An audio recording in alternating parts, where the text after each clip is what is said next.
నన్ను రోడ్డు మీద ఆపి పట్టుకపోయి ఎమ్మెల్యే అని కూడా చూడకుండా కాలు చేతులు పట్టి గుంజుకపోయి పోలీస్ స్టేషన్లో వారేసారు. ఆ రోజు పోలీసు వాళ్ళు మంచోళ్ళు ఎట్లా అయ్యి ఇవాళ నేను ఠానాకు రమ్మంటే నాకు వెనకాల 10 మంది వకీలు కావాలని అడుగుతున్నాడు ఆయన. ఏం తప్పు చేయకపోతే నువ్వు కడిగిన ముత్యమే అయితివి, కేసు లొట్ట ఫీజు కేసే అయ్యే, మరి ఎందుకు భయపడుతున్నావు కేటీఆర్?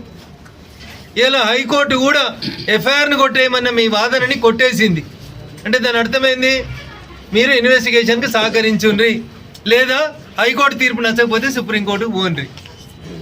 ఇదే కేటీఆర్ గారు వారం రోజుల కింద ఇంకో మాట అన్నాడు, జైలుకు పోతే ఏమవుతుంది, జైల్లో మంచిగా వాకింగ్ చేస్తా, యోగా బాగా చేస్తా, ఇంట్లో నాకు మనశ్శాంతి లేదు, మా నాయనో దిక్కు, మా చెల్లో దిక్కు, మా బావో దిక్కు నన్ను బాగా రాసి రంపాన పెడుతురు, జైలుకు పోతే ప్రశాంతంగా ఉంటా, గట్టిగా తయారు వచ్చి పాదయాత్ర చేస్తా అన్నాడు.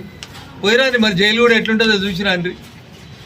ఒక దిక్కేమో తప్పు చేయలేదంటాడు, ఒక దిక్కేమో అవినీతి జరగలేదంటాడు, ఇంకొక దిక్కు మోడీకి, ఈడీకి, బోడీకి దేనికి భయపడ్డా అంటాడు. మరి వీళ్ళకి ఇంతెందుకు భయపడుతున్నారు? అవన్నా సల్జరం వచ్చినాడు వణికినట్టు వణుకుతుండు.